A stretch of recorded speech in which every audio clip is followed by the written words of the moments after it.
Welcome to this explainer. Today, we're unpacking real-world storefront security data to help you actually protect your business. Look, most security advice out there relies on tough talk and stock photos of heavy metal doors, but today, we're just letting the numbers speak for themselves.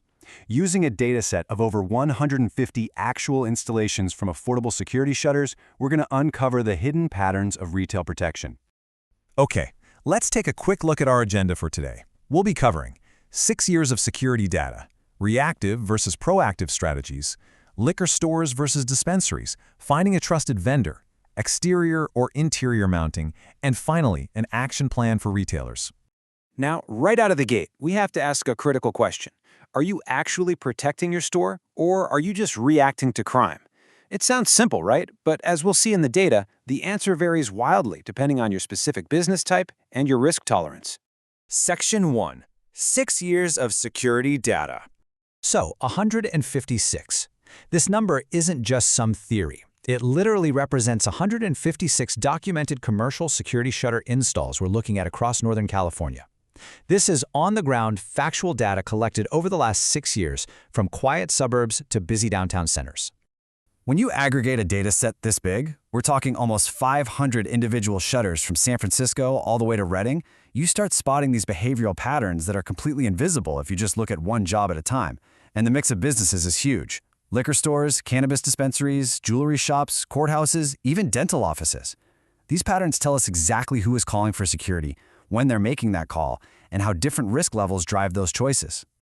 Moving on to Section 2, reactive versus proactive strategies. The reality of the market here is honestly pretty stark. A staggering 53% of businesses only act after they've already been hit, after a break-in, an attempted entry, or vandalism. Only 45% of operators are proactive, meaning they take action during a new build or just from a smart risk assessment before disaster strikes. That tiny final 2%? That's code compliance. Though spoiler alert, as physical security mandates grow across cities, you can definitely expect that slice of the pie to expand rapidly. Section 3. Liquor stores versus dispensaries. This is where it gets fascinating. It's almost a perfect mirror image. Liquor store owners overwhelmingly act out of panic after the fact. Out of 79 documented liquor store installs, 63% were purely reactive. But compare that to cannabis dispensaries. Out of 17 installs, 65% were proactive, usually handled right at the initial build-out phase. So why such a massive gap? Well, a few big reasons. First, dispensaries deal with strict conditional use permits that basically demand physical barriers just to get their doors open. Liquor stores generally don't have that mandate. Second, think about the asset value. A successful dispensary is holding tens of thousands of dollars in product overnight, so spending on prevention makes sense instantly. And finally, cannabis is just a younger industry. These operators are building modern business plans with security baked right into the foundation.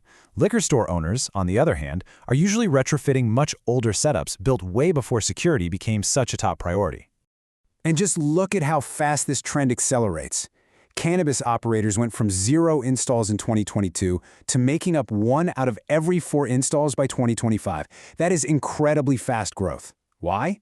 Because as they hit their second wave of openings and remodels, they learned a vital lesson. Integrating security right at the wall stage saves a ton of money, satisfies city inspectors way faster, and completely avoids disrupting daily operations later on down the line. Okay, Section 4. Finding a trusted vendor. 78%. That is a huge number. A massive 78% of all installation work comes strictly through trust-based channels, rather than blind internet searches. Look, in the security world, reputation is literally everything. Store owners don't just want a shutter, they want someone they can trust to install it right, especially when their entire livelihood is on the line. Let's break down exactly where these jobs originate.